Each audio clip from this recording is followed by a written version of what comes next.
Ονομάζομαι Γιώτα Γεωργίου, δουλεύω στην Olympia Ocean Carriers σαν Cruise Superintendent. Σαν Cruise Superintendent είμαστε υπεύθυνοι στο να διαλέγουμε τα πληρώματα που θα στείλουμε στο πλοίο σύμφωνα με διεθνείς προϋποθέσεις, requirements όπως είναι η σημαία, STCW, Owners Requirements, και εμείς επίσης θα ελέγξουμε όπως είναι τα ιατρικά πιστοποιητικά, τα license τους να είναι από έγκυρα σχολές.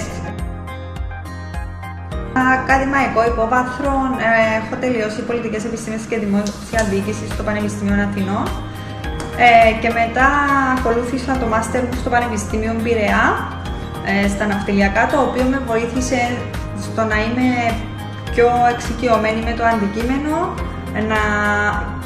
και να μπορώ να καταλάβω τις προκλήσεις που υπάρχουν στην ναυτιλία.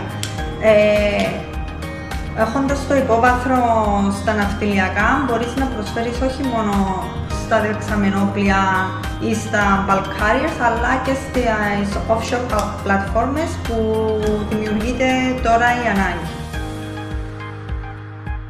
Οι τελευταίες προκλήσεις που αντιμετωπίζουμε στο Crewing Department είναι η έλλειψη των ναυτικών, ειδικά μετά το COVID era. Είναι πολύ δύσκολο να βρούμε, πόσο μάλλον να βρούμε κατάλληλα καταρτισμένους ναυτικούς στο να στείλουμε πάνω στο πλοίο που εξειδικεύεται σε κάποια συγκεκριμένα, ας πούμε, type of engine. Είναι πάρα πολύ δύσκολο να βρούμε ένα suitable candidate να στείλουμε στο πλοίο. Θα ήθελα να συμβουλεύσω τα καινούργια παιδιά που θέλουν να μπουν στην ναυτιλία να έχουν υπομονή και attention to details, γιατί πρέπει να δουλέψουν με διαφορετικές κουλτούρες και διαφορετικά mentality για να βγάλουν ένα ολοκληρωμένο αποτέλεσμα πάνω στο πλοίο.